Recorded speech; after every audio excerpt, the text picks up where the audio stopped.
Salut, c'est Kevin DKS Coaching, merci de regarder cette vidéo, troisième épisode de Gagne ton muscle, et aujourd'hui on se pose une question, comment avoir de gros pectoraux?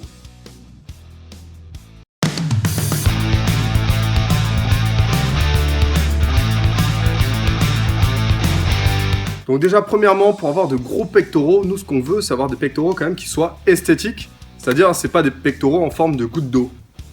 Alors les pectoraux en forme de goutte d'eau, comment on les a? C'est très simple, c'est en bossant trop le bas des pectoraux. Le bas des pectoraux sont développés sur des exercices comme le développé couché, classique, je vais vous expliquer pourquoi, et le développé par exemple décliné. Je vois encore trop de gens qui font du développé décliné dans les salles, c'est un exercice honnêtement, aucun intérêt. Au développé couché, vous travaillez normalement l'intégralité de votre pectoral. Le grand pectoral, c'est ce qui fait toute la couche du haut du torse.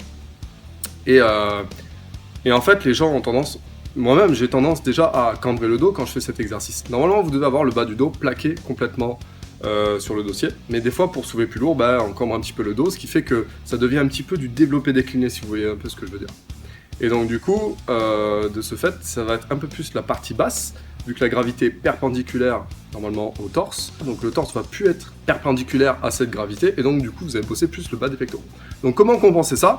Nous, ce qu'on veut, c'est avoir un gros galbe à partir claviculaire, à partir de la partie claviculaire des pectoraux. Donc ça va former en fait un très très beau pectoral, ça va former un gros galbe en fait. Et donc développé incliné, vous pouvez faire des dips un petit peu penchés, même si les dips travaillent tout le pectoral aussi, vous pouvez faire tout ce qui est sur le banc incliné, les écartés, vous pouvez faire aussi des développés couchés avec haltères, tout ce que vous voulez, des pompes aussi déclinées, pareil avec les poignets pour aller chercher plus d'amplitude, etc.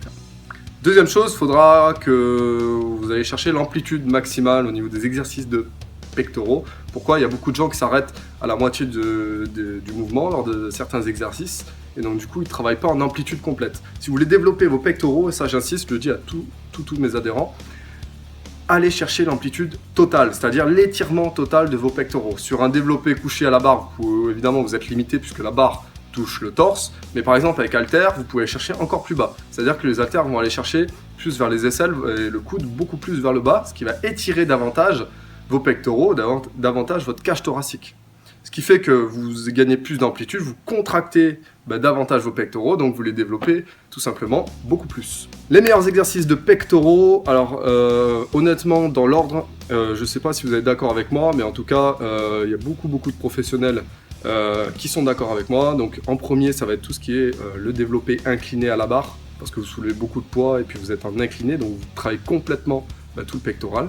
Ensuite vous avez un exercice de base qu'on appelle les dips. Les dips en amplitude totale, il n'y a rien de mieux pour exploser et atomiser vos pectoraux. Et puis évidemment, il y a le développé couché, alors à la barre, aux haltères, pareil. Pourquoi le développé couché? J'apprécie pas trop au niveau de... parce que c'est un tue-épaule en fait, hein, ça nique un petit peu vos tendons de l'épaule. Mais vous pouvez soulever beaucoup de poids et donc gagner plus de force et donc plus de muscles. Voilà, j'espère que vous avez aimé cette vidéo. N'hésitez pas à vous abonner à ma chaîne YouTube si vous aimez mes vidéos, et à télécharger mon livre Apprendre la musculation. Et puis pour ma part, je vous retrouve dès demain pour une prochaine vidéo. Ciao, ciao.